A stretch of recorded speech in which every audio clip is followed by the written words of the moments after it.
Hello friends, स्वागत है आपका अपने परिवार MS स्टडी पॉइंट में। जी हाँ दोस्तों, इसके पिछले वाले वीडियो में हमने आपको पढ़ाया था गुणनखंडों की संख्या निकालना, और उस गुणनखंडों की संख्या वाले क्रम में 3 टाइप के प्रश्न बनते थे और उस तीनों टाइप के प्रश्नों पर हम लोगों ने चर्चा किया था।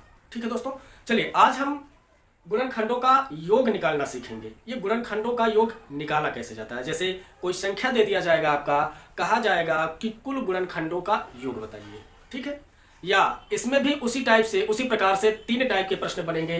गुणनखंडों के योग में पूछा जा सकता है कि कुल गुणनखंडों का योग कितना होगा, या आपसे पूछा जा सकता है कि सम संख्याओं के या सम गुणनखंडों का योग कितना होगा, और या फिर आपसे विषम गुणनखंडों का योग पूछा जा सकता है।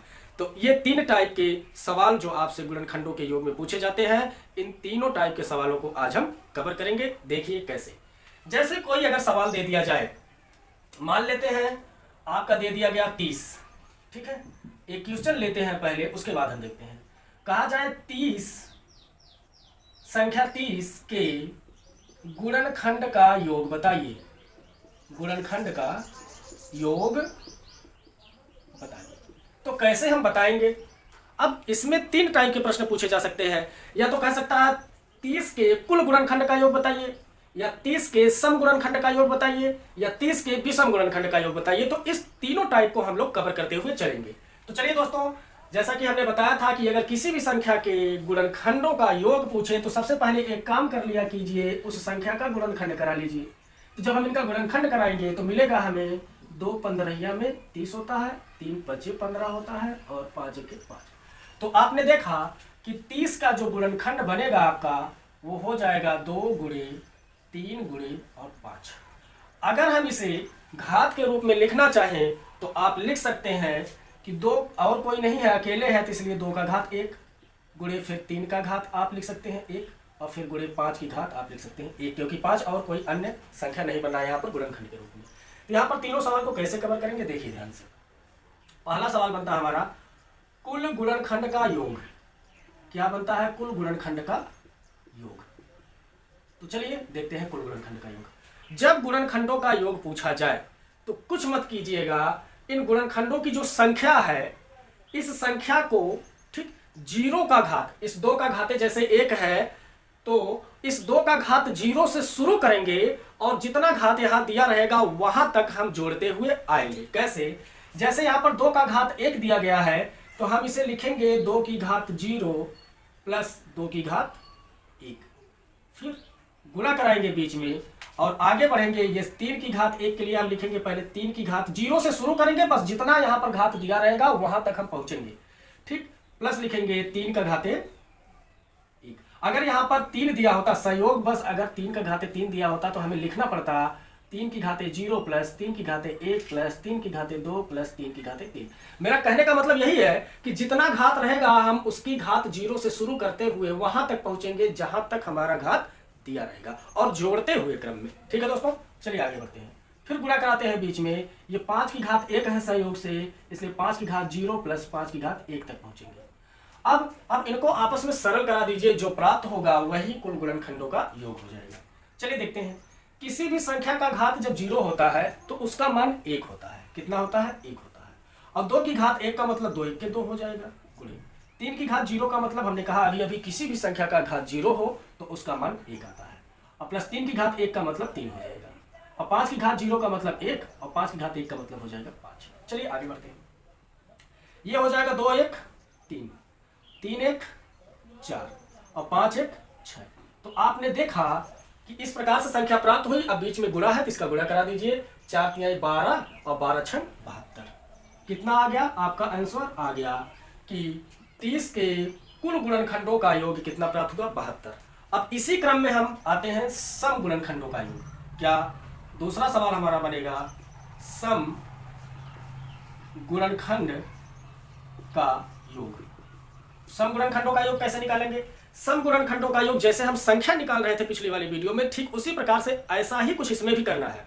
ठीक है, सम गुणनखंडों का योग निकालते समय सम संख्या की घात में कोई छेड़छाड़ नहीं करेंगे, बाकी आगे की संख्याओं में वही नियम लागू होगा जो यहाँ पर हम लोग कर रहे हैं।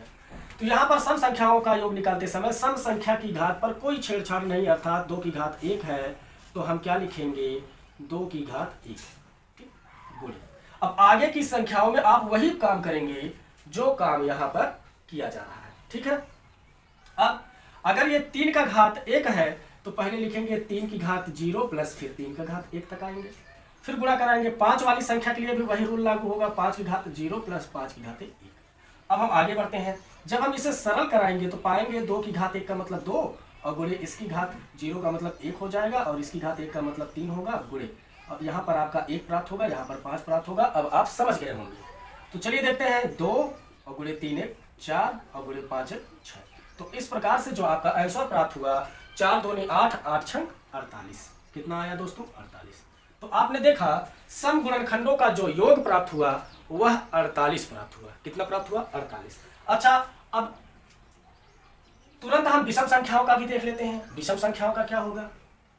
तो तीसरा नंबर आता है विषम गुणनखंडों की संख्या, विषम गुणनखंडों का योग। तो विषम गुणनखंडों का योग निकालते समय फिर से वही बात दोहराना चाहूंगा, जैसा पीछे क्रियाकलाप किया जा रहा था वैसे यहां पर भी किया जाएगा।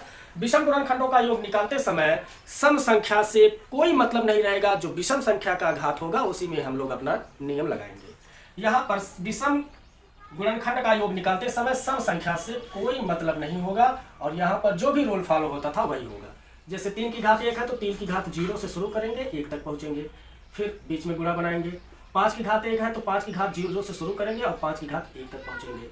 और जब इसको हम थोड़ा सा सरल कराएंगे तो आप पाएंगे इसका मान 1 होता है, इसका मान 3 और गुणे इसका मान 1 होता है और इसका मान आपका 5 होता है। तो आप देखेंगे 3 1 4 5 1 6, इसका मान आ जाएगा 4, इसका मान आ जाएगा 6, 6 चौके आपका आ गया 24। तो यहाँ पर आपका आंसर प्राप्त हो जाएगा 24। तो इस प्रकार से आप यहाँ मिला सकते हैं कि कुल गुणनखंडों का योग 72 है और सम वाले गुणनखंडों का योग 48 है, विषम वाले 24। इसको जरा जोड़िए 8 4 12 4 2 6 और 1 हासिल 7। इसका मतलब आपका आंसर सही है। तो गुणनखंडों के योग में इसी प्रकार से हम गुणनखंड का योग निकालते हैं। तो दोस्तों आपके बीच में एक और सवाल लेकर हम लोग थोड़ा सा प्रैक्टिस करते हैं ताकि रूल्स जो इसके हैं दिमाग पे सेट हो जाए। तो चलिए अगले सवाल की तरफ चलते हैं। अगला सवाल लेते हैं 120 को। किसको लेते हैं दोस्तों? 120 को। चलिए देखते हैं। एक सवाल और लिया जाता है 120 को। अब 120 के लिए देखें कैसे क्या किया जाएगा। थोड़ा सा हम लोग इस बार ऊपर से लिखेंगे क्योंकि नीचे जगह कम पड़ जाता है। तो चलिए सवाल है हमारा 120 के गुणनखंड का योग बताइए। तो हमने कहा था वही बातें फिर से दोहराऊंगा, जिस संख्या का गुणनखंडों का योग निकालना हो पहले उस संख्या का गुणनखंड कर लीजिए। तो 120 का जब हम गुणनखंड करेंगे तो हम पाएंगे 2 6 12 60 हुआ, 2 3 60, 2 15 में 30 और 3 5 15 और 5 1 5। इस प्रकार से चलिए देखते हैं। तो यहाँ पर आपने देखा कि 120 का जो गुणनखंड मिला हमें 2 गुणे 2 गुणे 2 और गुणे 3 और गुणे यहाँ पर क्या मिला आपको 5। ठीक है, अब आते हैं आगे। तो इसे आप लिख सकते हैं 2 का गुणा 3 बार हुआ है तो 2 की घात 3 और गुणे 3 एक ही बार है तो इसलिए 3 की घात 1, 5 एक ही बार है इसलिए 5 की घात 1। तो चलिए देखते हैं, आगे बढ़ते हैं। पहला जो सवाल हमें निकालना है वह यह निकालना है कि कुल गुणनखंडों का योग। कुल गुणनखंड का योग। तो कुल गुणनखंडों का योग हो जाएगा।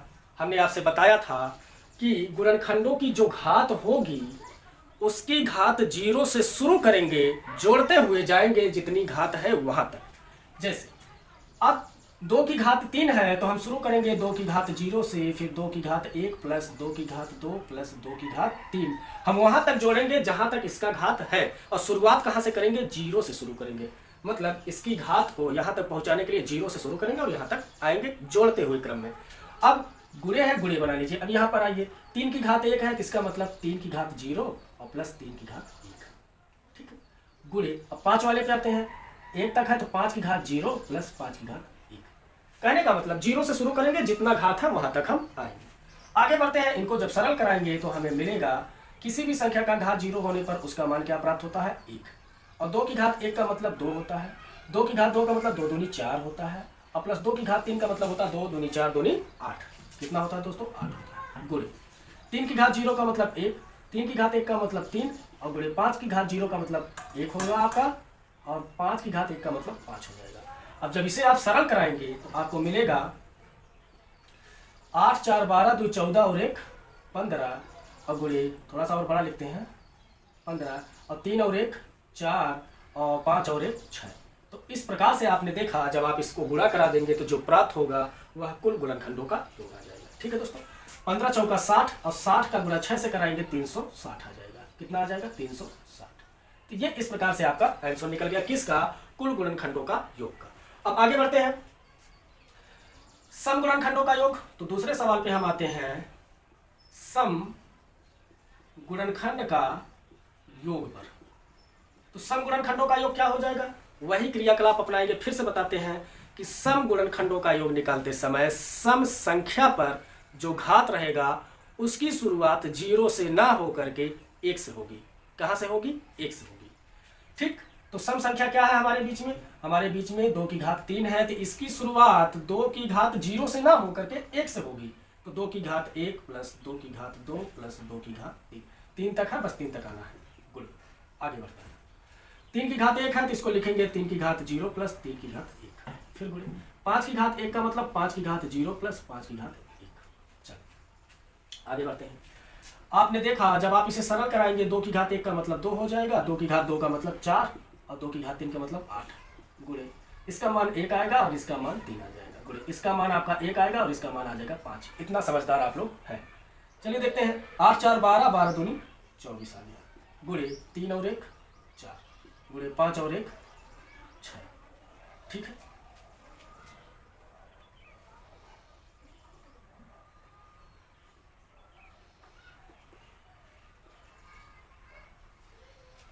नहीं गलती से लिख दिया, यहाँ पर जोड़ना था, हमें गुणा करा दिया। 8 4 12, 12 2 14 आ जाएगा। चलिए दोस्तों देखते हैं।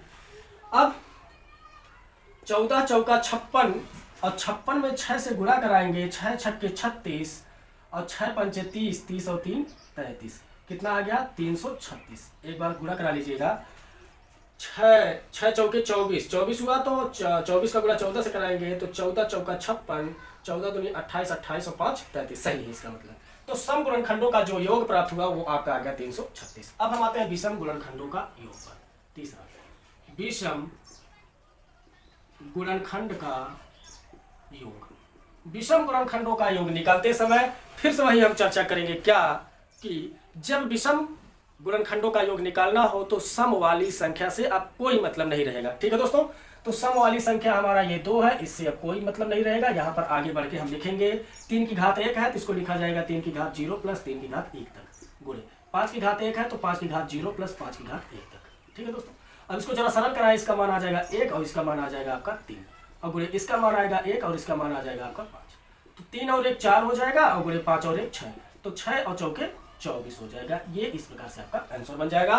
ये कुल गुणनखंडों का योग है, ये सम गुणनखंडों का योग है और ये विषम गुणनखंडों का योग है। तो 6 4 10, 3 2 5 और 1 6 3 हो गया। ठीक है दोस्तों, तो आशा करता हूं कि ये गुणनखंडों का योग आपको समझ में आया होगा, और यदि नहीं समझ में आता है तो वीडियो को एक बार 2 बार और देखिए और इसी आधार पर आप तमाम क्वेश्चनों को प्रैक्टिस करते रहिए, इससे आपको आसानी से समझ में आ जाएगी। तो चलिए दोस्तों, यदि आप हमारे चैनल पर नए हैं तो चैनल को लाइक, सब्सक्राइब और शेयर करना ना भूलिएगा। इसी के साथ मिलते हैं नेक्स्ट वीडियो में नेक्स्ट टॉपिक के साथ। धन्यवाद।